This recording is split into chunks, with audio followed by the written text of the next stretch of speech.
Hello everyone, this is CA Keval Mota, and now we are going to start with the in-depth revision series of GST, Customs, and FTP. Okay, this series would be for CA final, CMA final, as well as for CS executive students, professional students, CA inter, CMA inter. I mean all the levels. ठीक है, सारे levels के सारे courses के students को ये lecture applicable है. Now these lectures are amended for November 2023 exams और December 2023 एग्जाम्स. ठीक है, अब ये जो लेक्चर्स हैं इसमें अगर आप कहते हो कि सीए फाइनल के लिए भी है, सीए इंटर के लिए भी है, तो यहाँ पर क्या सिलेबस दोनों के लिए सेम है? आंसर इज 80% सिलेबस सेम है. ठीक है, सम पार्ट्स आर डिफरेंट. जैसे वैल्यूएशन रूल्स, ये सीए फाइनल को है, सीएमए फाइनल को है, सीएमए इंटर को है, लेकिन सीए इंटर को नहीं है. तो यहाँ पर जब भी हम वैल्यूएशन रूल्स का डिस्कशन करेंगे तब मैं आपको ऑलरेडी स्पेसिफिकली बता दूंगा कि this part is not to be watched by CA inter students. आ रहा है समझ में? तो इस तरीके से हम लोग आगे बढ़ेंगे ताकि सब लोग इस लेक्चर्स का बेनिफिट उठा सके. अब ये लेक्चर्स देखने के पहले आपका बैकग्राउंड क्या होना चाहिए वो एक बार सुन लो. एज पर मी कोई बैकग्राउंड होने का जरूरत नहीं है. ठीक है, अगर आपने अगर आप फाइनल के स्टूडेंट हो, आपने मेन बैच किसी भी प्रोफेसर का नहीं लिया हुआ है, मेरा भी नहीं लिया हुआ है, पर आपने इंटर में तो जीएसटी पढ़ा हुआ है, तो यहाँ पर आपको सारी चीजें समझ में आएंगी. ठीक है, सिर्फ यहाँ पर रिपीटेशन कम होगा. आ रहा है समझ में? रिपीटेशन कम होगा मतलब एक ही चीज को 10 बार दोहराऊंगा नहीं मैं. ठीक है, एक चीज को एक बार या फिर ज्यादा क्रिटिकल कंसेप्ट है तो हम लोग 2 बार उसको रिपीटेशन कर सकते हैं, ताकि इसका जो मेन पर्पस है कि कम टाइम में extra coverage, I mean entire coverage होना चाहिए, कम टाइम के अंदर अंदर होना चाहिए. ओके, तो वो उसका मेन पर्पस होगा. तो इसलिए मेरे को रिपीटेशन अवॉइड करना पड़ेगा. ठीक है, दूसरी चीज, इस बैच में क्वेश्चन आंसर सॉल्व नहीं किए जाएंगे, क्योंकि अगर मैं क्वेश्चन आंसर सीए फाइनल का लूंगा तो सीए इंटर का स्टूडेंट बोलेगा कि ये लेक्चर मेरे लिए एप्लीकेबल नहीं है, तो मैं नहीं देखूंगा. इसलिए मैं क्वेश्चन आंसर को अवॉइड कर रहा हूँ. एंड क्वेश्चन आंसर जो होंगे वो बेसिकली आप अलग से, मेरा एक स्पेशल क्यूएनए बैच है, आप वो चाहो तो ले सकते हो, अदरवाइज आप खुद से ही प्रैक्टिस करो. कुछ भी डाउट आया तो आप टेलीग्राम पे ग्रुप पे पूछ सकते हो. क्लियर? तो this are the detailed revision. ठीक है, नाम सिर्फ रिवीजन है लेकिन ये इन डेप्थ रहेगा. ठीक है, सारे कंसेप्ट को आपको डिटेल में समझाया जाएगा. ऐसा नहीं कि रिवीजन करवाया भगा दिया, ऐसा नहीं, आपको समझाया जाएगा. ठीक है, there are two things basically. एक होता है बताना, एक होता है समझाना. तो यहाँ पर मैं आपको समझाने वाला हूँ. क्लियर है? ओके, सो फर्स्ट चैप्टर का हम लोग यहाँ पर शुरुआत करेंगे. First chapter is GST and introduction. कई सारे लोग अभी ये भी क्वेरी पूछे हैं कि ये लेक्चर लेने के बाद मेन लेक्चर भी देखना होगा क्या, या फिर कहाँ से पढ़े. तो चार्ट बुक हम लोग का अवेलेबल है, पीडीएफ आप लोग डाउनलोड कर सकते हो. ठीक है, लेकिन वो पेमेंट करना पड़ेगा, उसके लिए 99 रुपीज़ का पेमेंट है. चार्ट बुक का पीडीएफ आपको मिलेगा, तो वो पीडीएफ से भी आप लोग स्टडी कर सकते हो. अलॉन्ग विद दैट ये जो हैंड रिटन नोट्स यहाँ पर मैं लिखते जा रहा हूँ वो आप चाहो तो साथ में बना लेना. ओके, कुछ कुछ चैप्टर्स में मुझे अलग से टाइम नहीं मिलेगा ये लिखने का, तो उसमें मैं डायरेक्टली चार्ट बुक को रेफर करूंगा. ओके, तो यहाँ पर मैं चार्ट बुक भी एक बार साइमल्टेनियसली ओपन कर लेता हूँ.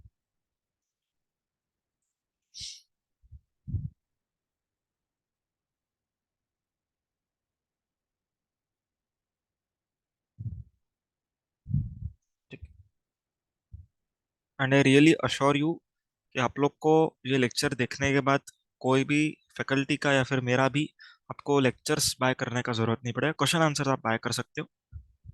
और अगर आपको एकदम ही इन डेप्थ क्लैरिटी चाहिए, एकदम ही इन डेप्थ मतलब देखो ये भी इन डेप्थ ही है नो डाउट, लेकिन हर एक प्रोविजन का जो क्या कहते हैं अपन, स्टार्टिंग से लेकर के एंड तक का जो इवोल्यूशन है वो अगर आपको जानना होगा तो आपको मेन बैच लेना चाहिए.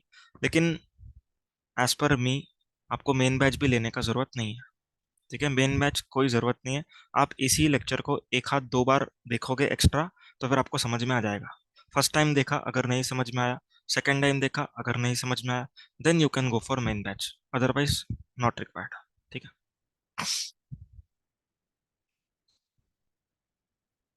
ठीक है, यहाँ पर मैं चार्ट बुक साइड में ओपन करके रखा है, आपको फिलहाल नहीं दिख रहा होगा वो, तो जब रिक्वायर्ड होगा तब हम लोग देखेंगे. Okay, so now we are going to begin. सबसे पहला चैप्टर हम लोग स्टार्ट कर रहे हैं, जीएसटी एंड इंट्रोडक्शन. ठीक है, सबसे first chapter, basic chapter. What is the meaning of tax, यहां से शुरुआत करेंगे। टैक्स का बेसिक मीनिंग होता है अ compulsory contribution, compulsory contribution imposed by government. अगर गवर्नमेंट ने बोला हुआ है कि हम लोग को टैक्स चाहिए, ओके, अभी टैक्स गवर्नमेंट किन किन लोगों से ले सकता है? Okay, obviously government would specify those person, जैसे इनकम टैक्स में जो भी पर्सन इनकम अर्न कर रहा है उसको इनकम टैक्स पे करना है। सिमिलरली जीएसटी में जो भी पर्सन गुड्स और सर्विसेज सेल कर रहा है उसको जीएसटी कलेक्ट करना है एंड पे करना है। ओके, तो टैक्स का बेसिक मीनिंग क्या होता है? Compulsory contribution imposed by government upon individuals businesses, okay, individuals and businesses, clear. अभी यहाँ पर जो टैक्स का जो रेवेन्यू गवर्नमेंट अर्न करेगा, ठीक है, that is state government and central government और यूनियन टेरिटरीज, तो जो भी ये लोग गवर्नमेंट्स अर्न करती हैं वो लोग वेलफेयर ऑफ द स्टेट में उसको यूज करती हैं, ठीक है। वेलफेयर में मतलब इंफ्रास्ट्रक्चर फैसिलिटीज डेवलप होंगी। सेकंड, हेल्थ केयर सेक्टर में वो लोग पैसा खर्चा कर सकते हैं, एजुकेशन में खर्चा कर सकते हैं and many other places, defence हो सकता है। ओके, तो tax is a important source of revenue to the government, जिसका यूजेज वो लोग क्या करते हैं? वेलफेयर ऑफ द स्टेट के लिए यूज करते हैं। तो बेसिक टैक्स का मीनिंग समझ में आ गया, ठीक है। अब और एक यहाँ पर एनालिसिस का पॉइंट बता रहा हूँ। अगर गवर्नमेंट को टैक्स कलेक्ट करना है तो गवर्नमेंट को एक लॉ बनाना पड़ेगा, ठीक है, क्योंकि लॉ ही नहीं है तो टैक्स कलेक्ट नहीं कर सकते। अब लॉ बनाने के लिए क्या होना चाहिए? आंसर इज कॉन्स्टिट्यूशन में पावर होना चाहिए, ठीक है। तो सबसे पहली चीज कॉन्स्टिट्यूशन में अमेंडमेंट लाया जाएगा अगर लॉ लाना है तो, ठीक है। अगर कॉन्स्टिट्यूशन में प्रोविजन है तो उस प्रोविजन के मदद से लॉ बनाया जाएगा। In GST article number 246A, ठीक है। ये आर्टिकल ने क्या कहा है, ये हम लोग आगे डिस्कस करने वाले हैं। ये आर्टिकल ने क्या कहा है? इंट्रास्टेट ट्रांजेक्शंस के ऊपर सीजीएसटी एंड एसजीएसटी लगेगा, क्लियर। तो यहाँ पर गवर्नमेंट ने सीजीएसटी एक्ट बनाया, एसजीएसटी एक्ट बनाया, समझ में आ रहा है पॉइंट? तो पहले कॉन्स्टिट्यूशन में प्रोविजन होना चाहिए, उसके बाद लॉ बनेगा एंड उस लॉ को फॉलो करेंगे individual person and all the assessees जिन लोग के ऊपर वो लॉ अप्लाई होता है, क्लियर। अब यहाँ पर हम लोग दो टाइप के टैक्सेस पढ़ेंगे, पहले डिफरेंशिएशन पढ़ेंगे एंड जो हम लोग डिटेल में देखने वाले वो indirect tax. Now difference between direct tax and indirect tax, ठीक है, ये हम लोग अभी डिस्कस कर लेते हैं। Difference between direct tax and indirect tax. अभी डायरेक्ट टैक्स में कहा जाता है कि impact and incidence, okay, impact and incidence, ये दोनों चीजें सिंगल पर्सन के ऊपर होंगी, क्लियर। इम्पैक्ट एंड इंसिडेंस, ये दोनों चीजें सिंगल पर्सन के ऊपर होंगी। अब इम्पैक्ट का मतलब क्या है, इंसिडेंस का मतलब क्या है, आइए वो समझते हैं। अब इम्पैक्ट का मतलब होता है कि गवर्नमेंट तक ये टैक्स कौन पहुंचा रहा है, ठीक है, गवर्नमेंट तक कौन पहुंचा रहा है, ठीक है, गवर्नमेंट तक ये टैक्स का जो भुगतान है वो कौन कर रहा है। एंड इंसिडेंस मतलब अल्टीमेट बर्डन कौन बेयर कर रहा है, ठीक है, अल्टीमेट बर्डन कौन बेयर कर रहा है। अब डायरेक्ट टैक्स क्या होता है? बेसिकली एक एग्जांपल दे हम लोग तो यहाँ पर इनकम टैक्स। अब इनकम टैक्स में क्या हो रहा है कि अगर मैंने इनकम अर्न किया है तो मुझे ही गवर्नमेंट को टैक्स पे करना है, तो इम्पैक्ट मेरे ऊपर है, ठीक है। अब यहाँ पर मुझे अगर गवर्नमेंट को पे करना है तो मैं किसी और से लेकर के पे कर सकता हूँ या खुद से ही पे करना है? आंसर इज खुद से ही पे करना है। उसको कहा जाता है इंसिडेंस, ठीक है। इंसिडेंस भी मेरे पे है, पे भी मुझे ही करना है। सो इसको कहा जाता है impact and incidence is on a single person, clear point. But indirect taxes में ऐसा नहीं है। इनडायरेक्ट टैक्सेस में होता है इम्पैक्ट सप्लायर के ऊपर, ओके, पर इंसिडेंस होता है कंज्यूमर के ऊपर। फॉर एग्जाम्पल, आपने लैपटॉप खरीदा, ठीक है, तो लैपटॉप का जो सेलर है, for example ABC is the seller of laptop and आप कंज्यूमर हो।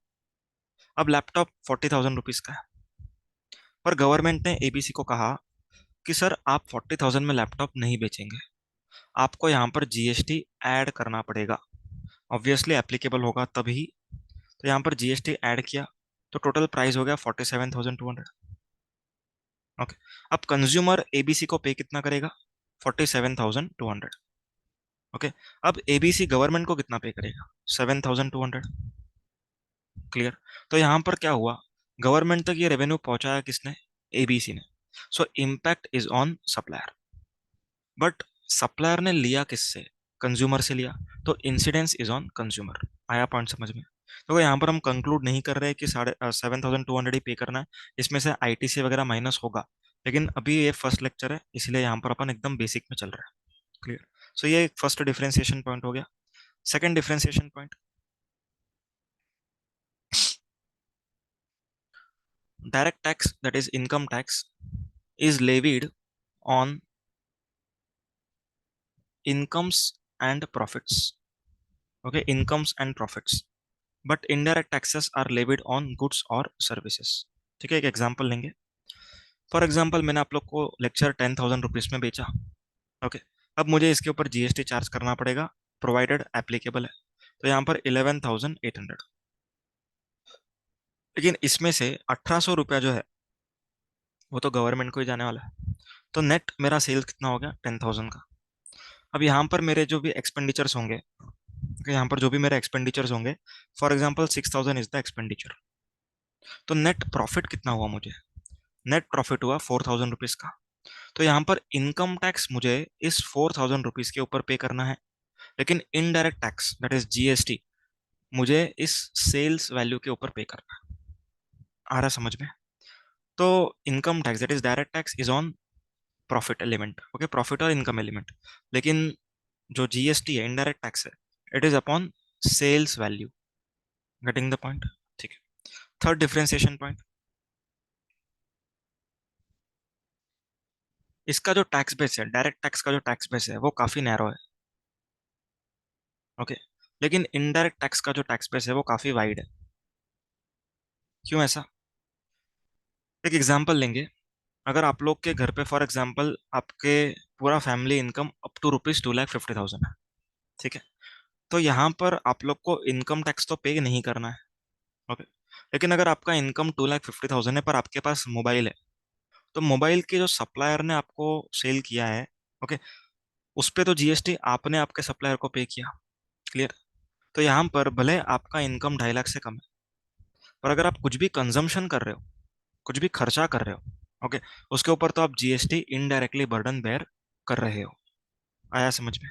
इनडायरेक्टली बर्डन आपके ऊपर आ रहा है, तो इसीलिए इसका टैक्स बेस काफी वाइडर होता है एंड डायरेक्ट टैक्स का टैक्स बेस नैरो होता है। Okay, next differentiation, direct tax is progressive in nature, progressive in nature, but indirect tax is regressive in nature.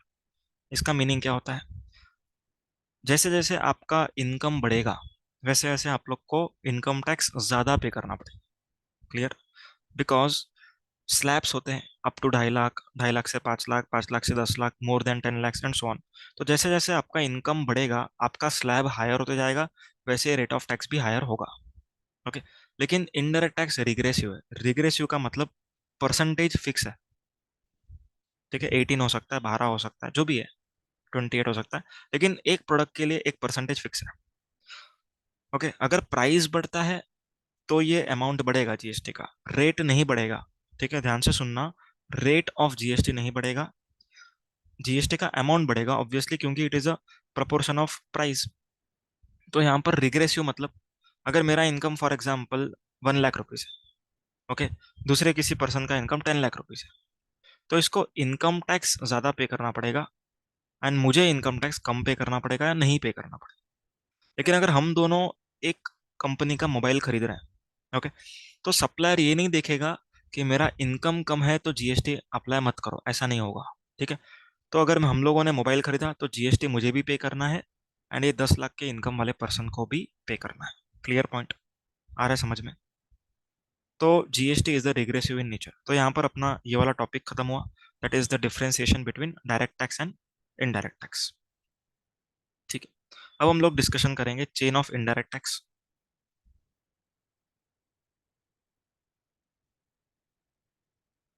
अब एक थोड़ा सा मैं आप लोग को इनडायरेक्ट टैक्स का एक बेसिक कंसेप्ट बता देता हूँ। ओके, इनडायरेक्ट टैक्स का एक बेसिक कंसेप्ट बता रहा हूँ। For example, A is a supplier, okay, B is a recipient for A, but वो भी आगे बेचने वाला है, मतलब ये रिसिपिएंट भी है पर आगे बेचने वाला मतलब सप्लायर भी। एंड सी एक कंज्यूमर है।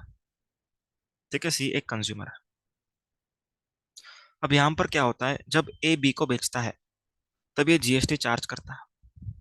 ठीक है, जब बी सी को बेचता है तब भी ये जीएसटी चार्ज करता है। ठीक है, मतलब अगर समझो 10,000 रुपीज का गुड्स है, तो 10,000 में जीएसटी इसने ऐड किया, दैट इज से 1,800। ओके, अभी ये पर्सन इसने 10,000 में खरीदा, मान के चलो ये 20,000 में बेचने वाला है, तो 20,000 के ऊपर जीएसटी कितना आएगा, 3,600 का आएगा। ओके, अब यहाँ पर कंज्यूमर इसको कितना पे करेगा, 23,600। अब क्वेश्चन ये अराइज होता है कि यहाँ पर अगर अगर ए ने 1,800 का जीएसटी पे किया है, ठीक है, ए ने 1,800 का जीएसटी गवर्नमेंट को पे किया, किससे लेकर के पे किया, बी से लेकर के पे किया। ठीक है, अब यहाँ पर बी ने कितना जीएसटी पे करना था, 3,600। ठीक है, लेकिन बी क्या कहता है, जो 20,000 का गुड्स में सेल कर रहा हूँ, इस 20,000 में से गवर्नमेंट आपको ऑलरेडी 10,000 के ऊपर जीएसटी मेरे सप्लायर ने पहुंचा दिया। ठीक है, भले मैं सी को 20,000 में बेच रहा हूँ, लेकिन मैंने 10,000 में खरीदा है। ठीक है, तो यहाँ पर मैंने इस 20,000 के ऊपर जो जीएसटी था उसका थोड़ा सा पार्ट मैंने सप्लायर को दिया है। क्लियर। तो यहाँ पर बी क्या बोलता है कि मैं सिर्फ 1,800 रुपये दूंगा।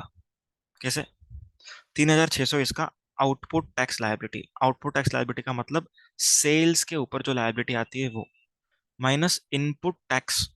ओके, इनपुट टैक्स का मतलब होता है परचेस करने के टाइम पर हमने अपने सप्लायर को कितना रुपया दिया। तो यहाँ पर बी ने ए को 1,800 रुपया पे किया, तो नेट बी ने गवर्नमेंट को कितना पे करना है, 1,800। क्लियर। तो गवर्नमेंट को ए से 1,800 मिला, बी से 1,800 मिला, इस तरीके से 3,600 रुपया मिलेगा। ओके, जो कंज्यूमर ने पे किया, कंज्यूमर ने कितना पे किया, 3,600। यहाँ पर हमने देखा था, देखो 23,600 पे किया, 20,000 का तो गुड्स का वैल्यू है एंड 3,600 जीएसटी। आ रहा है पॉइंट समझ में। तो जीएसटी का बर्डन किसने बेयर किया, कंज्यूमर ने। ठीक है, लेकिन गवर्नमेंट को कौन से पार्ट्स में मिला, ए से 1,800 मिल गया एंड बी से 1,800 मिल गया। अगर गवर्नमेंट को 1,800 प्लस 3,600 मिलता तो कितना मिल जाता, 5,400। ओके, अगर 5,400 मिलता तो कंज्यूमर के लिए प्राइस भी बढ़ जाता। ओके, तो यहाँ पर प्राइस कितना हो जाता, 25,400। इसीलिए यहाँ पर इनपुट टैक्स क्रेडिट का एक कंसेप्ट है। ठीक है, that is called as benefit, इसको हम लोग बोलेंगे बेनिफिट मिलना। ओके, तो यहाँ पर बेनिफिट मिलेगा हर सप्लायर को जो आगे सेल करने वाला है। ऑब्वियसली इसके कुछ अलग प्रोविजन है, अलग सेक्शंस है, उसके हिसाब से हम लोग डिस्कशन बाद में करेंगे। अभी एक बेसिक ओवरव्यू दिया है, क्लियर है। तो चेन ऑफ इनडायरेक्ट टैक्सेस भी वही है। अभी आप लोग को स्क्रीन दिखेगा, यहाँ पर देखो, ये वाला जो टेबल है, ठीक है, सेम टेबल है। इसमें क्या लिखा हुआ है, जीएसटी चार्ज करना है जो सप्लायर को पे किया जाएगा, ठीक है, रिसिपेंट के द्वारा, that will become the input tax, that is the benefit. Clear. तो जो भी सप्लायर होगा उसका सेल्स के ऊपर जो जीएसटी आता है वो अमाउंट माइनस उसने परचेस के टाइम पर जितना जीएसटी पे किया वो अमाउंट माइनस करने मिलेगा। नेट लायबिलिटी जो भी आएगी वो डिस्चार्ज करी जाएगी। क्लियर है। ठीक है, तो यही है अपना चेन ऑफ इनडायरेक्ट टैक्सेस। तो अल्टीमेट बर्डन कौन बेयर करने वाला है, कंज्यूमर। क्लियर। अब गवर्नमेंट का रेवेन्यू कब फ्रीज होता है, चलो वेरी इंटरेस्टिंग क्वेश्चन। गवर्नमेंट का रेवेन्यू फ्रीज कब होता है, फ्रीज मतलब गवर्नमेंट का रेवेन्यू क्या बोलते हैं, क्रिस्टलाइज कब हो रहा है। आंसर इज जब कंजम्पशन होगा।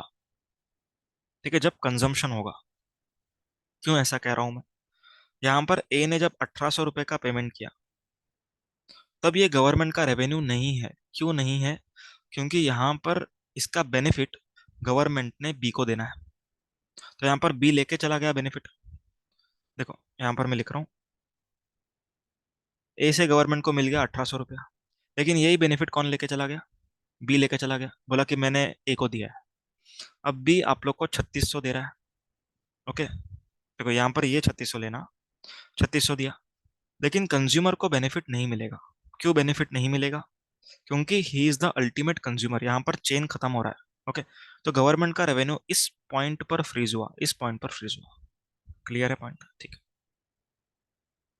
तो ऑन कंजम्पशन गवर्नमेंट का रेवेन्यू फ्रीज होता है, इसीलिए जीएसटी को कहा जाता है destination destination based consumption tax. GST is a destination based consumption tax. Okay, मतलब ये जो टैक्स है वो कंजम्पशन के ऊपर है, अल्टीमेट कंजम्पशन होगा तब ये रेवेन्यू फ्रीज होगा। और ये डेस्टिनेशन का क्या मतलब है? डेस्टिनेशन का मतलब है कि जो भी स्टेट में ये गुड्स कंज्यूम होंगे उस स्टेट को जीएसटी का रेवेन्यू दिया जाएगा, ठीक है, कुछ शेयर मिलेगा, तो वो शेयर मिलेगा किसको? डेस्टिनेशन स्टेट को, and not the origin state. ये हम लोग बाद में डिस्कशन करेंगे, ठीक है। तो अपना चेन ऑफ इनडायरेक्ट टैक्स हो गया। Next, deficiencies of pre GST regime. अभी जीएसटी करंटली लागू है, लेकिन जीएसटी आने के पहले, दैट इज 1 जुलाई 2017 के पहले ऑब्वियसली कुछ टैक्सेस हुआ करते थे, ठीक है। सो प्री जीएसटी रेजिम में काफी सारे टैक्सेस हुआ करते थे, ठीक है। In the pre GST regime there were many taxes. अब कौन से टैक्सेस थे, क्या उसमें शॉर्ट कमिंग्स था, वो हम लोग यहाँ पर डिस्कशन करेंगे, ठीक है। एंड जीएसटी ने उसको किस तरीके से ओवरकम किया वो भी देखेंगे। सबसे पहला short coming, it was multiple taxable events. Multiple taxable events, okay, multiple taxable events. अब टैक्सेबल इवेंट का पहले मीनिंग समझो। टैक्सेबल इवेंट मतलब एक ऐसा इवेंट जिसके होने से टैक्स लगता है। ओके, एक एग्जांपल लेंगे। अगर आपने इनकम अर्न किया तो आपको इनकम टैक्स पे करना है। So earning an income is a taxable event for charging income tax, ठीक है। तो एक टैक्सेबल इवेंट हर लॉ में होता है, हर टैक्स के लॉ में होता है। ओके, अब प्री जीएसटी रिजिम में क्या लॉस थे एंड उनका टैक्सेबल इवेंट्स क्या था वो देखते हैं।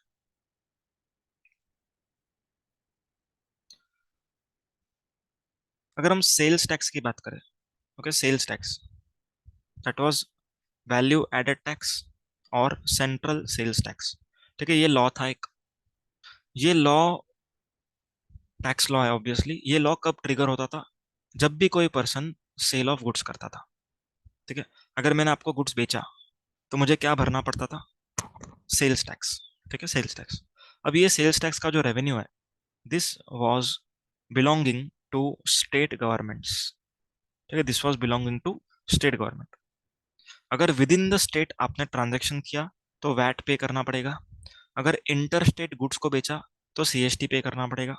एंड इंटर स्टेट के केस में ओरिजिन स्टेट को पैसा मिलता था, ठीक है। जो भी वैट था, सॉरी सीएसटी था, वो ओरिजिन स्टेट को मिलेगा। क्लियर? मतलब सेल ऑफ गुड्स किया तो वैट या फिर CST, depending upon the nature of supply, पे करना पड़ेगा। किसको जाएगा ये? स्टेट गवर्नमेंट्स को। अगला था एक्साइज ड्यूटी, एक्साइज ड्यूटी। अब एक्साइज ड्यूटी जो था वो था मैन्युफैक्चरिंग ऑफ गुड्स के ऊपर, मैन्युफैक्चरिंग ऑफ गुड्स के ऊपर। और ये बिलोंग करता था सेंट्रल गवर्नमेंट को, ठीक है। एक्साइज ड्यूटी कब लगने वाला है? मैन्युफैक्चरिंग के ऊपर लगेगा, मैन्युफैक्चरिंग के ऊपर। एंड किसके पास ये रेवेन्यू जाएगा? ये रेवेन्यू जाएगा सेंट्रल गवर्नमेंट के पास। क्लियर? मतलब अगर आप गुड्स को मैन्युफैक्चर करके बेच रहे हो तो आपको एक्साइज भी भरना पड़ेगा एंड वैट भी भरना पड़ेगा, ठीक है। अगर आपने गुड्स को मैन्युफैक्चर किया, ऑब्वियसली मैन्युफैक्चर किया तो बेचना ही है, तो मैन्युफैक्चर करके अगर आप बेच रहे हो तो आपको एक्साइज भी भरना पड़ेगा एंड वैट भी भरना पड़ेगा। एक्साइज जाएगा सेंट्रल गवर्नमेंट के पास एंड वैट जाएगा स्टेट गवर्नमेंट के पास। Getting the point? समझ में आ रहा है? ठीक है। अगला था सर्विस टैक्स। सर्विस टैक्स ये लगता था प्रोविजन ऑफ सर्विसेज के ऊपर। प्रोविजन ऑफ सर्विसेज मतलब अगर किसी पर्सन ने सर्विसेज दिया, ओके, तो उसको सर्विस टैक्स पे करना पड़ता था and this tax was belonging to central government, ठीक है। समझ में आ रहा है? तो इस तरीके से था, ठीक है। अलग अलग टैक्सेस के लिए अलग अलग टैक्सेबल इवेंट, अलग अलग लॉ, ठीक है। अभी ये वैट है, ठीक है, वैट तो हर स्टेट के लिए अलग था। तो यहाँ पर जितने भी स्टेट्स थे उतने नंबर ऑफ लॉस थे। Number of laws was directly proportional to number of states, okay. Excise duty सिर्फ एक ही लॉ था, एंड स्टेट सर्विस टैक्स भी एक ही लॉ था। Clear? Service tax was through finance act 1994, excise was through central excise act 1944, and VAT का सबका अलग लॉ था। सीएसटी का एक लॉ था, सीएसटी एक्ट 1956। ठीक है, वैट का अलग अलग है। महाराष्ट्र के लिए it was M VAT act 2002। ठीक है, इस तरीके से था।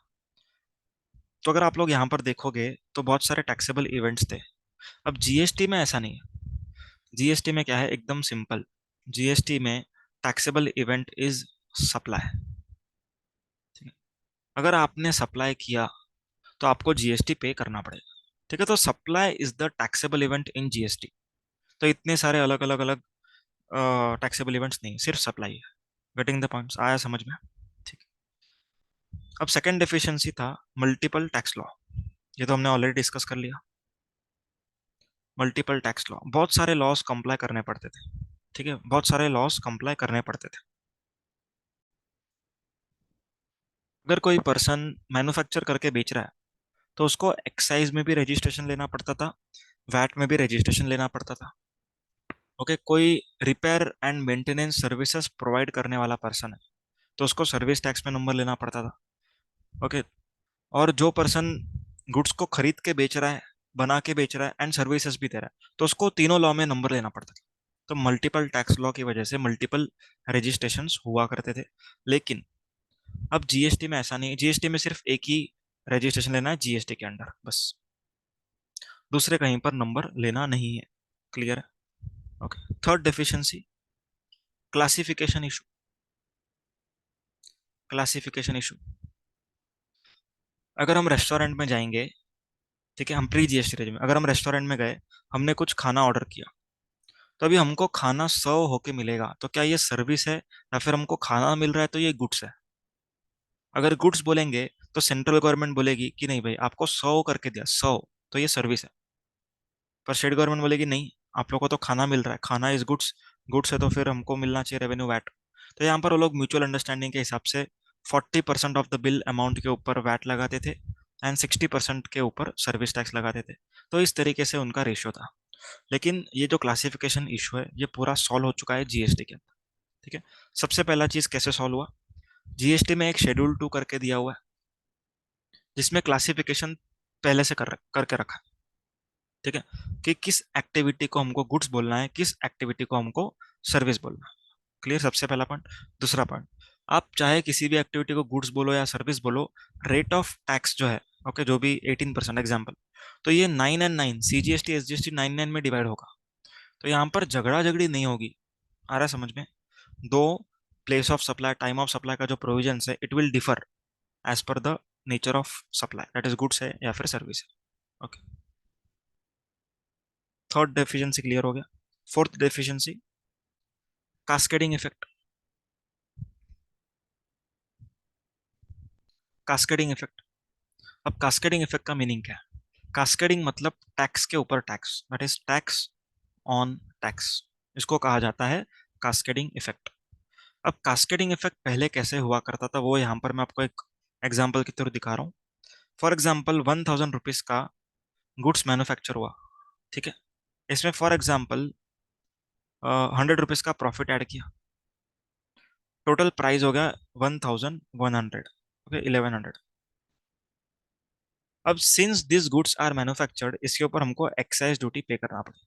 ठीक है, तो 1100 के ऊपर एग्जाम्पल 10% एक्साइज लो तो 110 रुपया हुआ, टोटल हो जाएगा 1210। अब ये गुड्स बिकने वाला है तो वैट भी पे करना पड़ेगा। अब इसके ऊपर आप 10% पकड़ के चलो, 120, टोटल हो जाएगा 1331। क्लियर? अब यहाँ पर क्या हो रहा है वो देखो, जो वैट लग रहा है ना, वैट, ये 1210 पे लग रहा है। एंड 1210 कैसे आया, 1100 प्लस 110। मतलब अगर आप ध्यान से देखोगे तो 110 के ऊपर 10% जो वैट है, ठीक है, this is called as cascading effect. जो वैट लग रहा है एक्साइज के ऊपर, this is called as cascading effect. Are you all getting the point? तो टैक्स के ऊपर टैक्स लगना, इसको कहा जाता है कास्केडिंग इफेक्ट। तो ये पहले हुआ करता था लेकिन जीएसटी में ऐसा नहीं। सिर्फ टोबैको एक ऐसा प्रोडक्ट है जिसके ऊपर एक्साइज भी लगेगा एंड जीएसटी पे लगेगा, ठीक है। उसके अलावा बाकी कोई प्रोडक्ट्स में ऐसा नहीं होगा।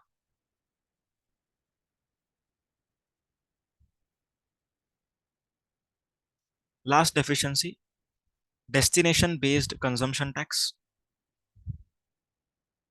Versus origin based consumption, origin based tax, ठीक है। Destination versus origin based. तो ये डिफरेंशिएशन अभी हम लोग यहाँ पर देखेंगे, वेरी क्रिटिकल, ठीक है, बहुत इंपॉर्टेंट है, एकदम ध्यान से सुनना समझना इसको। अभी ये सीखने के पहले एक बेसिक चीज आप लोग को बता दूं, ये आप लोग को ऑलरेडी पता भी होगी। अगर आप लोग इंट्रा स्टेट सप्लाई करते हो, ठीक है, इंट्रा स्टेट, इंट्रा स्टेट का मीनिंग होता है विद इन द स्टेट, ठीक है, विद इन द स्टेट। अगर आपने कुछ भी बेचा तो उसके ऊपर कौन सा टैक्स लगेगा?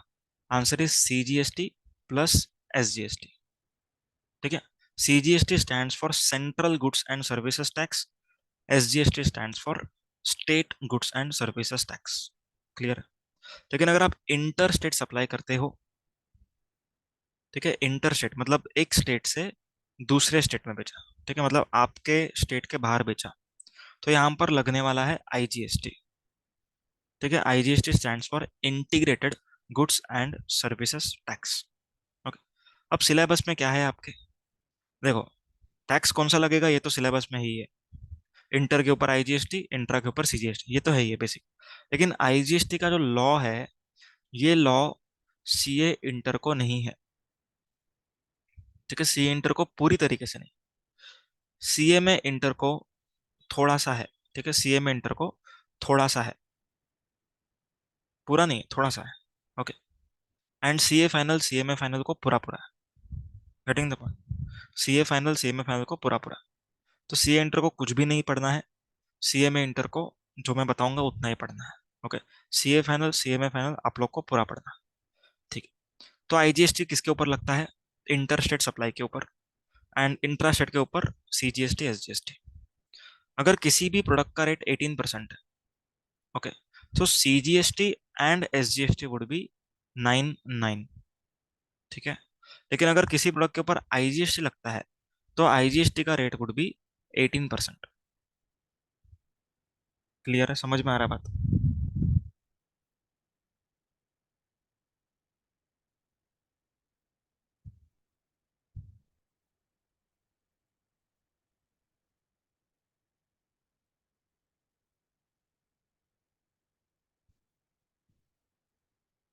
ठीक है, अभी हम लोग समझेंगे कि आईजीएसटी क्यों आया है, ठीक है, what was the reason of IGST, ये हम लोग अभी डिटेल में डिस्कस कर रहे हैं। अब प्री जीएसटी रिजीम में कैसे होता था पहले वो डिस्कस करेंगे, एंड उसके बाद हम लोग जीएसटी रिजीम का यहाँ पर डिस्कशन करेंगे।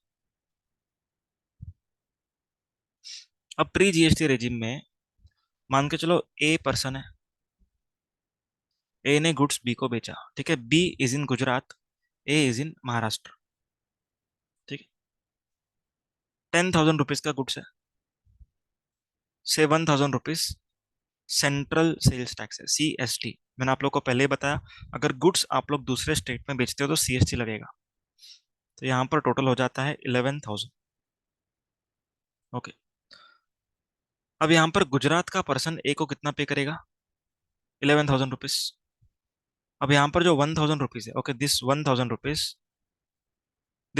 रुपीज, ये महाराष्ट्र वाला जो पर्सन है ए, इसको किसको पे करना है? देखो, लॉजिकली है ये होता है कि गुजरात को जाना चाहिए, क्योंकि गुजरात के रिसिपिएंट ने इस 1,000 का बर्डन बेयर किया। लॉजिकल पॉइंट, ठीक है, लॉजिकली ये 1,000 रुपया किसको जाना चाहिए? गुजरात के गवर्नमेंट को जाना चाहिए, क्योंकि उसके स्टेट के पर्सन ने ये बेयर किया। लेकिन अगर गुजरात गवर्नमेंट को ये 1,000 रुपया पहुंचाना है जो ए के पास है, तो यहाँ पर ए को क्या करना पड़ेगा? ए को गुजरात में आकर के रजिस्ट्रेशन लेना पड़ेगा, ठीक है, रिटर्न फाइलिंग करना पड़ेगा, ठीक है, ऑडिट वगैरह करना पड़ेगा। तो ये सब चीजें करनी पड़ेंगी, तब जाके ये 1,000 रुपया गुजरात के पास जा सकता है। तो यहाँ पर पहले क्या डिसाइड हुआ कि ये जो 1,000 रुपया है, this 1,000 rupees let it be with Maharashtra government. अगली बार कभी गुजरात भी कमा लेगा इस तरीके से। तो अभी के लिए हम लोग किसके पास रख रहे हैं ये 1,000 रुपया? महाराष्ट्र के पास। ओके, तो Maharashtra was the origin state. तो यहाँ पर प्री जीएसटी रिजीम में ओरिजिन बेस्ड टैक्सेशन था। ठीक है, मतलब 1000 रुपया किसके पास रहेगा? महाराष्ट्र वाले के पास। Clear point? ओके।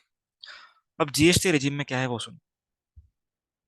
ए ने अगर बी को सेल किया, ओके, सेम महाराष्ट्र गुजरात, 10,000 का गुड्स बेचा। अब यहाँ पर ए क्या चार्ज करेगा? आईजीएसटी चार्ज करेगा, क्योंकि ये क्या है? Inter state supply. तो यहाँ पर 1000 रुपया आईजीएसटी चार्ज किया, टोटल हो गया 11,000 रुपीज। ठीक है। अब ध्यान से सुनना, जो सीजीएसटी है ये किसको जाता है? सेंट्रल गवर्नमेंट को। जो एसजीएसटी है वो किसको जाता है? स्टेट गवर्नमेंट को। एंड जो आईजीएसटी है वो किसको जाता है?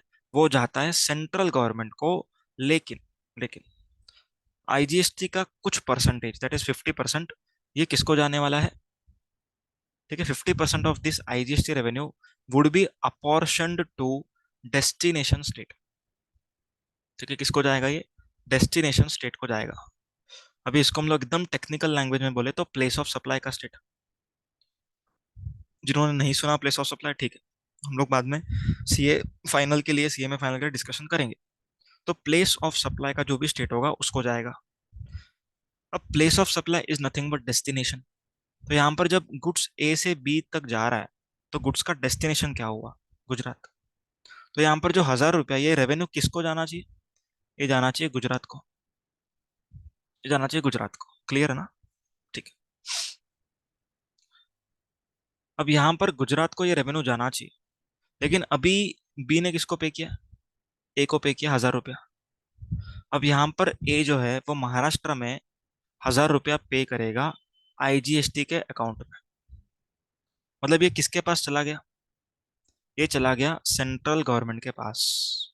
ठीक है, महाराष्ट्र गवर्नमेंट को कुछ नहीं मिला। महाराष्ट्र गवर्नमेंट को जो 1000 रुपया मिला था, ठीक है, वो महाराष्ट्र गवर्नमेंट के लिए नहीं था। वो महाराष्ट्र में पे हुआ लेकिन सेंट्रल गवर्नमेंट को पे हुआ। अब यहाँ पर 1000 रुपये में से सेंट्रल गवर्नमेंट 500 रुपया खुद के लिए रखेगा एंड बचा हुआ 500 रुपया किसको दे देगा? गुजरात गवर्नमेंट को। क्लियर है पॉइंट? अब यहाँ पर हुआ क्या? अब यहाँ पर हुआ यूं, ए को गुजरात में नंबर लेने की जरूरत नहीं पड़ी, पर फिर भी गुजरात गवर्नमेंट के पास टैक्स पहुंच गया। ठीक है, सो इसीलिए आईजीएसटी का कंसेप्ट आया है। आया है समझ में सबको? ठीक है। अब हम लोग एक बेसिक एग्जांपल करेंगे एक, जिसमें डेस्टिनेशन कंसेप्ट को मैं पूरा और डिटेल में समझाऊंगा। Okay. भी यहाँ पर आप लोग को भी थोड़ा सा माइंड अप्लाई करना है। ओके, फॉर एग्जांपल 4 पार्टीज हैं, ए, बी, सी एंड डी। ठीक है, ये 4 लोग हैं। ए महाराष्ट्र का है, ठीक है, बी महाराष्ट्र का है, सी तेलंगाना का है, या तमिलनाडु का पकड़ लो, तमिलनाडु का। Okay, Tamil Nadu. C and D दोनों तमिलनाडु का। अब यहाँ पर मैं सेलिंग प्राइसेस लिख रहा हूँ एक्सक्लूडिंग जीएसटी। 10,000 का इसका सेलिंग प्राइस है, इसका 20,000 का है, इसका 30,000 का। एंड ये कंज्यूमर है तो इसका कुछ नहीं। जीएसटी का रेट 18% है। ठीक है, वेर एवर एप्लीकेबल 99% भी हो सकता है, सीजीएसटी एसजीएसटी होगा तो। अब ए ने जब बी को बेचा, तब ए कौन सा जीएसटी चार्ज करेगा? सोच समझ के बताना है। आंसर इज सीजीएसटी एसजीएसटी, क्योंकि A is effecting intra state supply. Okay, 1,800 1,800। Getting the point? Okay, so total हो जाएगा कितना? अरे सॉरी, यहाँ पर 999 आएगा। ओके, 18% है तो 900 आएगा, तो टोटल हो जाएगा 11,800। क्लियर? अब यहाँ पर बी का जो सेलिंग प्राइस है वो 20,000 रुपीज है। अब बी जो बेच रहा है वो तमिलनाडु में बेच रहा है, तो यहाँ पर बी को कौन सा टैक्स चार्ज करना पड़ेगा? आईजीएसटी। ठीक है, तो बी यहाँ पर आईजीएसटी चार्ज करेगा। 20,000 इंटू 18% तो आएगा 3,600 रुपये। Total becomes 23,600। अब सी डी को बेच रहा है। ओके, तो सी क्या चार्ज करेगा? CGST and SGST. Okay, 99%। 2700, 2700, total becomes 34, 35 कितना हो रहा है देखो, 35,400। ठीक। अब यहां पर एक चीज समझना, जो ए ने एसजीएसटी चार्ज किया है, ठीक है, this SGST is of Maharashtra, क्योंकि ए महाराष्ट्र का है तो उसने खुद के स्टेट का एसजीएसटी चार्ज किया, लेकिन सी ने जो एसजीएसटी चार्ज किया वो तमिलनाडु का। क्लियर। चलो, अभी हम लोग लायबिलिटीज निकालते हैं। महाराष्ट्र वाला पर्सन जो ए, उसको क्या पे करना पड़ेगा? सीजीएसटी 900 रुपया पे करना पड़ेगा, एसजीएसटी 900 रुपया पे करना पड़ेगा। क्लियर है? ठीक है। अब बी, ठीक है, बी को क्या पे करना पड़ेगा? आईजीएसटी 3600। लेकिन बी क्या बोलेगा, मैंने ऑलरेडी ए को 900 रुपया दिया हुआ है, तो वो मैं पे नहीं करूंगा। ठीक है, तो वो यहाँ पर वो रिड्यूस करना चाहेगा, बोला कि मैंने ऑलरेडी पे किया ना, आप उससे ले लो। तो सीजीएसटी एसजीएसटी माइनस हो गया, कितना कितना, 900, 900, 900 एंड 900। तो नेट, नेट बी कितना पे किया? 1800 रुपया पे किया। ओके। अब सी, सी क्या पे करेगा? CGST SGST. ओके, 2700, 2700। लेकिन सी क्या बोलेगा, मैंने ऑलरेडी बी को 3600 रुपया दिया हुआ है आईजीएसटी का, तो वो मैं एडजस्टमेंट करूंगा। तो यहां पर ये एडजस्टमेंट करने के लिए पहले सीजीएसटी में से एडजस्ट करेगा पूरा का पूरा। ओके, एसजीएसटी में से भी कर सकता है, नो इश्यूज। तो यहाँ पर उसने सी के सामने एडजस्ट किया, कुछ भी पे नहीं किया। अब फिर भी आईजीएसटी बचा है सी के पास, कितना बचा है? 900 रुपया, क्योंकि 2700 यूज हो चुका है, 900 रुपया बचा है, वो यहां पर यूज करेगा। तो सी ने तमिलनाडु गवर्नमेंट को सिर्फ 1800 रुपया दिया। ठीक है, सिर्फ 1800 रुपया दिया, बोला कि 900 रुपया मैंने ऑलरेडी बी को दिया है आईजीएसटी के नाम पे, दैट इज सेंट्रल गवर्नमेंट को गया होगा, आप उससे ले लो। ठीक है। अब हो क्या रहा है यहाँ पर, वो देखो, देखो अपना कंसेप्ट क्या है, GST is a destination based consumption tax. यहाँ पर डेस्टिनेशन क्या है? Tamil Nadu is the destination. मतलब अल्टीमेट रेवेन्यू सेंट्रल गवर्नमेंट के पास 2700 बचना चाहिए, एंड स्टेट के पास, कौन सा स्टेट? तमिलनाडु स्टेट के पास 2700 बचना चाहिए। ठीक है। चलो, फर्स्ट ट्रांजेक्शन, एंड महाराष्ट्र को कुछ नहीं मिलना चाहिए। ओके। अब यहाँ पर महाराष्ट्र के पास 900 रुपया पड़ा हुआ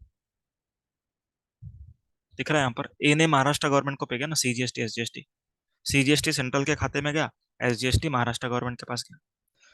अब यहाँ पर ध्यान से ऑब्जर्व करना, एकदम ध्यान से ऑब्जर्व करोगे आप लोग, ये आईजीएसटी 3600 है, एंड ये सीजीएसटी 900 है। IGST belongs to central government, CGST belongs to central government. मतलब सेंट्रल गवर्नमेंट को बी का जो ट्रांजैक्शन है उसमें से नेट होके कितना मिलना चाहिए था? सेंट्रल गवर्नमेंट को बी का जो ट्रांजैक्शन है, ठीक है, नेट होके कितना मिलना चाहिए था? कहने से 3600 माइनस 900, 2700 तो मिलना ही चाहिए था सेंट्रल गवर्नमेंट को इस ट्रांजैक्शन में, बराबर। लेकिन मिला क्या, कितना मिला, कितना मिला यहाँ पर देखो, कितना मिला? सिर्फ 1800 मिला। मतलब बी ने 2700 देना चाहिए था सेंट्रल को, लेकिन बी बोलते हैं नहीं, मैं तो सिर्फ 1800 दूंगा, मैं ज्यादा नहीं दूंगा, मैं सिर्फ 1800 दूंगा। तो यहाँ पर सेंट्रल गवर्नमेंट क्या बोलेगी, मेरे को 900 और चाहिए। तो 900 सेंट्रल गवर्नमेंट को कहाँ से मंगवाना पड़ेगा? महाराष्ट्र स्टेट से। समझ में आया? तो यहाँ पर Maharashtra government will transfer to central government 900 रुपया। ओके। तो यहाँ पर सेंट्रल के पास कितना पैसा हो जाएगा? सेंट्रल के पास कितना पैसा हो जाएगा? 3600। ठीक है, 2700 मिलना चाहिए था। ओके, यहाँ पर 1800 रुपया मिल चुका है। क्लियर है? अभी यहाँ पर 2700 नेट, एंड 900 यहाँ पर माइनस किया, तो यहाँ पर महाराष्ट्र गवर्नमेंट ने सेंट्रल गवर्नमेंट को 900 रुपया दे दिया। क्लियर? तो यहाँ पर 2700 मिला, यहाँ पर 2700 मिला, और यहाँ पर 900 मिल चुका था, यहाँ पर 900 रुपया मिल चुका था। ओके। तो इस तरीके से अगर हम लोग गए, तो टोटल 3600 रुपया सेंट्रल गवर्नमेंट को मिला है। पहले 900 मिला, ओके, फिर 2700 मिला। तो सेंट्रल गवर्नमेंट के पास कितना रुपया है अभी? 3600। कैसे आया? कैसे आया? ये 900 आया एंड ये 2700 आया, ओके। अब ये 2700 अपन ने किस तरीके से निकाला वो समझा? इसमें ऐड करने के बाद आया। And this 3600 is nothing but this IGST। Clear है पॉइंट? क्लियर है पॉइंट? मतलब एट प्रेजेंट महाराष्ट्र गवर्नमेंट के पास कुछ भी नहीं है, क्योंकि जो था उसने ट्रांसफर किया। सेंट्रल गवर्नमेंट के पास दो चीजें हैं, एक तो यहाँ पर 900 कलेक्ट किया था वो, एंड यहाँ पर 2700 जो मिल गया, 1800 प्लस 900 करके, ओके। अब सेंट्रल गवर्नमेंट के पास कितना रुपया है? 3600। लेकिन अल्टीमेटली कितना होना चाहिए था ये हमने देखा था, 2700, ओके। 2700 अल्टीमेटली होना चाहिए। अब हम लोग आगे बढ़ते हैं यहाँ पर।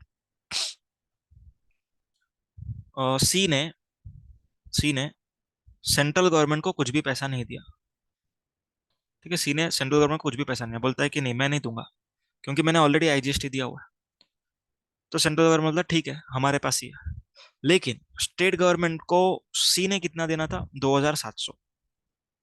2700 देना चाहिए था, ओके। लेकिन लेकिन सी ने दिया कितना? 1800 ही दिया। तो तमिलनाडु का गवर्नमेंट नाराज हो गया, बोलता है कि मेरे को 2700 मिलता, पर IGST के बेनिफिट के वजह से मुझे 900 रुपया कम मिला। तो सेंट्रल गवर्नमेंट आप मुझे 900 रुपया देंगे, ठीक है। तो सेंट्रल गवर्नमेंट क्या करेगा? 900 रुपया माइनस करेगा, अब हो जाएगा 2700 इसके पास, और 900 रुपया किसको दे देगा? तमिलनाडु गवर्नमेंट को। तो अभी तमिलनाडु गवर्नमेंट के पास हो गया 2700। तो दोनों के पास हो गया 2700 2700, ठीक है। 2700 2700, this is called as destination principle. I hope सबको समझ में आया, ठीक है। अगर नहीं समझ में आया रिवाइंड करके एक बार देख लो, समझ में आ जाएगा, ओके। तो इस तरीके से सेंट्रल गवर्नमेंट आपस में स्टेट गवर्नमेंट के साथ सेटलमेंट करती है, ठीक है। सो अपना deficiencies of pre GST regime हो चुका है,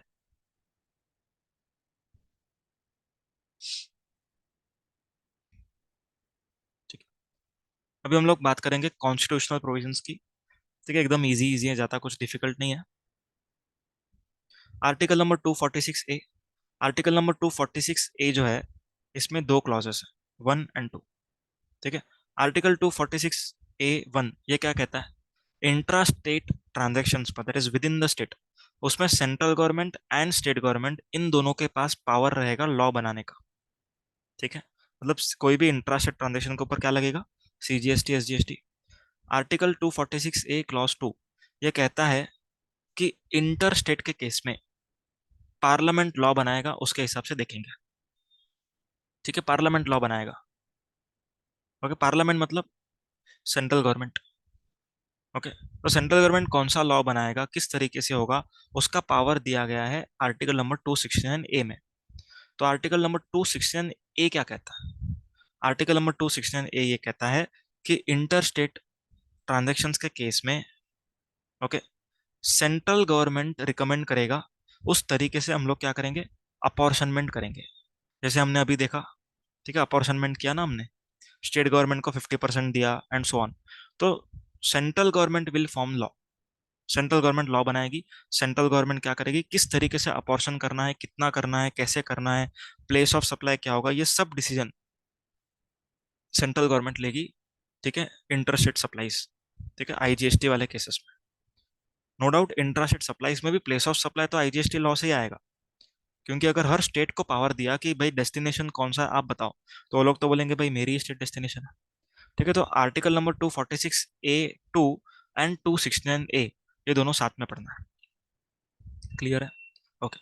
आर्टिकल नंबर 246A में और भी बातें लिखी हुई है, और क्या बात है, एक एक्सप्लेनेशन है, ठीक है, एक एक्सप्लेनेशन है। अभी एक्सप्लेनेशन क्या बोलता है? 5 ऐसे प्रोडक्ट्स हैं जिसको GST के एम्बिट के बाहर रखा जाएगा आज की तारीख पर। कौन से 5 पेट्रोलियम प्रोडक्ट्स हैं? सबसे पहला petroleum crude, second natural gas, third aviation turbine fuel, fourth HSD and fifth अपना मोटर स्पिरिट, ठीक है। तो petroleum crude, natural gas, aviation turbine fuel, HSD and motor spirit, ये 5 प्रोडक्ट को GST के एम्बिट के बाहर रखा हुआ है आज की तारीख पर, लेकिन फ्यूचर में उसको लिया जा सकता है, okay, at a notified date which will be recommended by GST council. GST council क्या होता है? जीएसटी काउंसिल एक कमिटी होता है, ओके, जो कमिटी रिकमेंड करता है सेंट्रल गवर्नमेंट को कि इस तरीके से आपको लॉ बनाना चाहिए, ठीक है। आर्टिकल नंबर 366(12) है, ये आर्टिकल जीएसटी का डेफिनेशन है, ठीक है। Goods and services tax is a tax on supply of goods और सर्विसेज और both except alcoholic liquor for human consumption. Okay, वापस से रिपीट कर रहा हूँ। GST, that is goods and services tax, is a tax on supply of goods और services और both except alcoholic liquor for human consumption. मतलब यहाँ पर और एक चीज एक्सक्लूड हो गई, ठीक है। नो डाउट ये एक्सप्लेनेशन में नहीं लिखा हुआ है, ये कहां पर लिखा हुआ है? डेफिनेशन। तो जीएसटी किसके ऊपर लगेगा? सप्लाई के ऊपर। किस चीज के सप्लाई के ऊपर? गुड्स और सर्विसेज के सप्लाई के ऊपर। किसके ऊपर नहीं लगेगा? Alcoholic liquor for human consumption, ठीक है। इंडस्ट्रियल यूज का अगर होगा तो लगेगा, जैसे सैनिटाइजर में जो अल्कोहलिक लिकर डालते हैं उसके ऊपर जीएसटी आएगा, सैनिटाइजर के ऊपर आएगा, ठीक है। लेकिन अगर कोई लिकर पीने वाली है, that is beer, whisky, vodka, इन सब के ऊपर नहीं आएगा, ओके। उसके बाद article number 366, sorry, article number 286, इसमें कहा गया है कि जो स्टेट गवर्नमेंट्स है, ठीक है, state government can not levy taxes on any transaction outside their state, ठीक है। उन लोग के स्टेट के बाहर अगर कुछ ट्रांजेक्शन हो रहा है, मतलब महाराष्ट्र से गुजरात जा रहा है, तो यहाँ पर स्टेट कोई लॉ नहीं बना सकता। तो यहाँ पर इंटर स्टेट के ट्रांजेक्शन के लिए आईजीएसटी एक्ट फॉलो करना पड़ेगा, ठीक है। सेकंड पॉइंट इसमें क्या लिखा है? इंपोर्ट्स एंड एक्सपोर्ट्स, गुड्स आना इंडिया के बाहर से एंड गुड्स भेजना इंडिया के बाहर, तो इन केसेस में स्टेट को लॉ नहीं बनाना है। तो import and export would be governed bye IGST act, okay. Article number 279(a)(5), जो हमने ऑलरेडी डिस्कस किया, 5 पेट्रोलियम प्रोडक्ट के ऊपर ये आर्टिकल है, क्लियर है। अब बात करते हैं last concept of this chapter, that is GST council.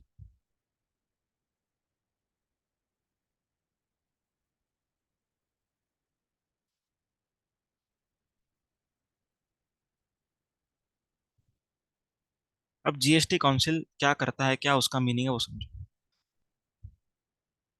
अब जीएसटी काउंसिल है क्या? GST council is a committee, okay, committee of members, बहुत सारे मेंबर्स है इसके अंदर, ओके, अराउंड 33 मेंबर्स कुछ है। अब ये जो जीएसटी काउंसिल है, ये क्या करता है? ये रिकमेंडेशन देता है कि इस तरीके से लॉ होना चाहिए, इस तरीके से आपको और स्मूथली इंप्लीमेंट करना चाहिए चीजों को, ठीक है। इस तरीके से आप सर्कुलर्स इशू करो। तो ये रिकमेंडेशन किसको करता है? सेंट्रल गवर्नमेंट को। फिर सेंट्रल गवर्नमेंट क्या करता है? ऑफिशियल गैजेट में नोटिफिकेशन इशू करता है, ठीक है। तो कमिटी क्या करेगा? रिकमेंड करेगा। क्या करेगा? रिकमेंड करेगा। उस रिकमेंडेशन के बेसिस पर सेंट्रल गवर्नमेंट नोटिफिकेशन इशू करेगा। आया समझ में? क्लियर? तो जीएसटी काउंसिल का मेन काम क्या है? फील्ड में ऑब्जर्व करना, ट्रेड एंड इंडस्ट्री में ऑब्जर्व करना कि कहाँ पर डिफिकल्टीज फेस हो रही है। अब वो डिफिकल्टी के लिए वो लोग नोटिफिकेशन इशू करेंगे सेंट्रल गवर्नमेंट, ठीक है। उसको कैसे सॉल्व करना ये भी जीएसटी काउंसिल ही बताएगा। अब जीएसटी काउंसिल में मेंबर्स जो होते हैं वो सेंट्रल के भी होते हैं एंड स्टेट के भी होते हैं। सेंट्रल गवर्नमेंट के 2 मेंबर्स हैं, ठीक है। सबसे पहला union finance minister Nirmala Sitharaman, and second is revenue secretary of India, okay. तो ये दोनों जन कौन है? सेंट्रल गवर्नमेंट के लोग हैं। एंड बाकी के जो भी मेंबर्स हैं अराउंड 31, ये स्टेट गवर्नमेंट के मेंबर्स हैं। अब यहाँ पर जो मीटिंग होगी, ठीक है, जीएसटी काउंसिल मीटिंग, इसमें जो भी डिसीजन लेना है वो डिसीजन किस तरीके से लिया जाएगा, क्या कोरम होना चाहिए, क्या मेजोरिटी वोटिंग होना चाहिए, वो यहाँ पर हम लोग अभी पढ़ेंगे, ओके। तो जीएसटी काउंसिल में फॉर एग्जांपल कोविड का पीरियड अज्यूम करो, सैनिटाइजर के ऊपर जीएसटी का रेट कम करना है, ओके, सैनिटाइजर के ऊपर जीएसटी का रेट कम करना है, ठीक है। ये एक प्रपोजल है। अब इस प्रपोजल को सक्सेस अगर होना है, ठीक है, अगर जीएसटी का रेट सच में कम करना है, तो यहाँ पर कुछ स्टेप्स फॉलो करने पड़ेंगे इस काउंसिल को, ओके। सबसे पहला, कोरम का जो कंडीशन है वो फुलफिल होना चाहिए। अब कोरम क्या है? कोरम मतलब person minimum number of person to be present in meeting, to be present, मतलब मिनिमम इतने लोग तो मीटिंग में आने ही चाहिए। पता चला एक ही जन आया, उसने हाँ बोल दिया 100%, ऐसा नहीं चलेगा। कोरम मतलब मिनिमम इतने लोग तो आने ही चाहिए, तो ही मीटिंग वैलिड हो सकता है। ओके, तो यहाँ पर जीएसटी काउंसिल के मीटिंग के लिए quorum is 50% of total members, of total members. Okay, total member कितने हमने देखे यहाँ पर 33, तो 33 का 50% rounded off to next digit it is 17। तो 17 लोग जब तक मीटिंग में नहीं आएंगे तब तक ये मीटिंग शुरू ही नहीं हो सकती। ठीक है, तो कोरम होना चाहिए। Second condition, second condition, central government के जो लोग हैं, ओके, उनमें से एटलीस्ट 1/3 लोगों ने हाँ बोलना चाहिए। एटलीस्ट 1/3। अभी है ही दो लोग। ओके, तो दो लोग मतलब जितने भी लोग आए हैं सेंट्रल गवर्नमेंट के, ऑब्वियसली अगर एक आया तो एक का 1/3, दो आया तो दो, दो का 1/3। तो ये जो जितने प्रेजेंट है उसका आया ये। अभी 2 का 1/3 होता है 0.66, that is rounded off to next one. मतलब मिनिमम एक जन तो सेंट्रल गवर्नमेंट का हाँ बोलना चाहिए। ठीक है, अगर सेंट्रल गवर्नमेंट के दोनों जन ना बोल रहे हैं तो ये डिसीजन नहीं लिया जाएगा। ठीक है, all this conditions are and conditions. Clear. Third, third condition, जो स्टेट गवर्नमेंट के लोग आए हैं बोल रहा हूँ मैं, वर्ड ध्यान से सुनना, आए हैं मतलब मेंबर्स प्रेजेंट। ओके, उनमें से 2/3 लोगों ने हाँ बोलना चाहिए। ओके, फॉर एग्जाम्पल इन 31 में से अज्यूम करो कि सिर्फ 19 लोग आए। ओके, तो 2/3 इंटू 19 कितना आएगा, कर लो एक बार।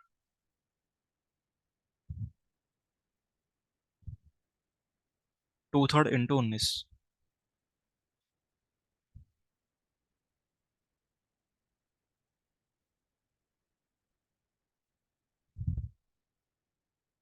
12.66 आ रहा है, मतलब 13। ओके, तो मिनिमम 13 लोगों ने तो हाँ बोलना चाहिए। तो स्टेट गवर्नमेंट के जितने भी लोग आए, दैट इज 19 लोग आए अज्यूम कर रहे हैं हम लोग, उनमें से 13 लोगों ने हाँ बोलना ही चाहिए। क्लियर है, हाँ बोलना ही चाहिए। अगर वो लोग फेवर में नहीं है डिसीजन के, तो सैनिटाइजर के ऊपर रेट कम नहीं होगा। क्लियर है, तो सेंट्रल गवर्नमेंट के 1/3, स्टेट गवर्नमेंट के 2/3। अब फोर्थ कंडीशन भी इंपॉर्टेंट है, सिर्फ 1/3 2/3 से काम नहीं चलेगा। टोटल जितने भी वोट्स आए हैं, ओके, टोटल वोट्स जितने भी फेवर में आए हैं, ठीक है, that should be at least, at least 3/4 of total votes. Okay, of total votes. एक यहाँ पर एग्जाम्पल में कर लेंगे। अब यहाँ पर 21 लोग आए हैं ऐसा दिख रहा है आप लोग को। ठीक है, यहाँ पर दो आया है, यहाँ पर 19 लोग आए हैं, तो टोटल 21 लोग आए। तो 21 का 3/4 करो, 21 का 3/4, तो 63/4, 15.75 मतलब 16। तो एटलीस्ट 16 लोगों ने हाँ बोलना चाहिए। एटलीस्ट 16 लोगों ने हाँ बोलना चाहिए। अब यहाँ पर अपने केस में कितने लोग हाँ बोल रहे हैं, कितने, अज्यूम करो कि यहाँ पर 13 लोग हाँ बोल रहे हैं, यहाँ पर एक ही जन हाँ बोल रहा है। ठीक है, 19 लोग आए हैं, 13 जन यहाँ पर हाँ बोल रहे हैं, यहाँ पर एक जन हाँ बोल रहा है, तो टोटल हाँ वाले कितने हैं, 14 लोग हाँ वाले हैं।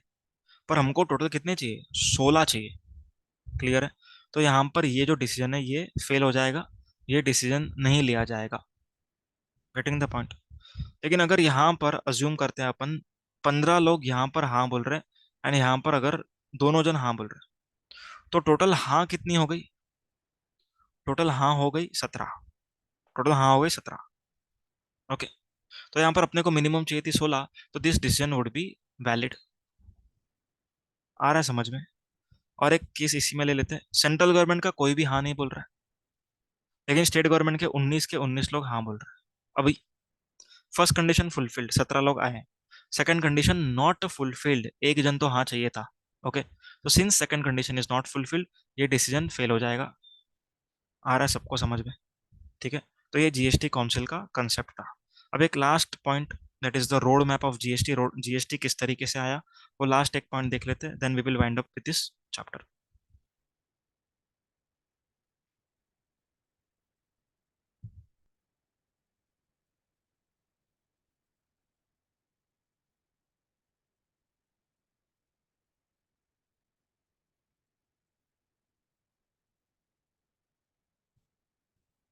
ठीक है, यहाँ पर देख लो, सबसे पहले 2004 में केलकर टास्क फोर्स, ठीक है, ये जो एक कमेटी है वो फॉर्म हुई। उन्होंने 2007-8 में जीएसटी को प्रपोज किया कि ये जीएसटी इस तरीके से आना चाहिए। ओके, जैसे ही बीजेपी गवर्नमेंट सत्ता में आई 2014 में, उन्होंने क्या किया है, उन्होंने 19 दिसंबर 2014 को एक कॉन्स्टिट्यूशन बिल पास किया। ठीक है, बिल प्रपोज किया कि भाई ये जीएसटी का एक इस तरीके से हम लोग सोच रहे हैं जीएसटी आना चाहिए। तो ये जो जीएसटी का बिल यहाँ पर प्रपोज किया गया, that was passed by Lok Sabha on 6 मई 2015। ठीक है, अब लोकसभा में पास हुआ, राज्यसभा में होना चाहिए, तो राज्यसभा में 3 अगस्त 2016 को क्या हो गया, ये जो बिल है वो पास हुआ। तो लोकसभा राज्यसभा में पास हो गया। तो now this bill will be forming into act. लेकिन एक्ट में बनने के लिए क्या चाहिए, प्रेसिडेंट का एसेंट चाहिए। ओके, प्रेसिडेंट का एसेंट चाहिए। तो प्रेसिडेंट का जो एसेंट है वो कब आया, 12 अप्रैल 2017 को। ठीक है, इसीलिए आप लोग देखेंगे तो जीएसटी का जो लॉ है उसमें 12 अप्रैल 2017 लिखा होगा। ओके, यहाँ पर आपको बता देता हूँ लॉ ओपन करके।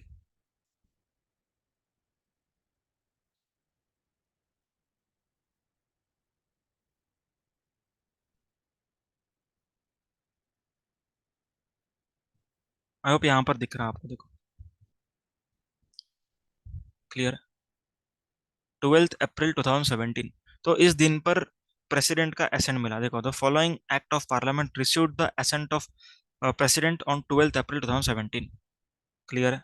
एंड ये जो लॉ है ये कब से लागू हुआ, the effective date was 1 July 2017। Clear है। तो roll out of GST was on 1 July 2017। So that's it with first chapter. I hope you liked this in-depth revision. Okay, thank you so much. Take care. Bye bye.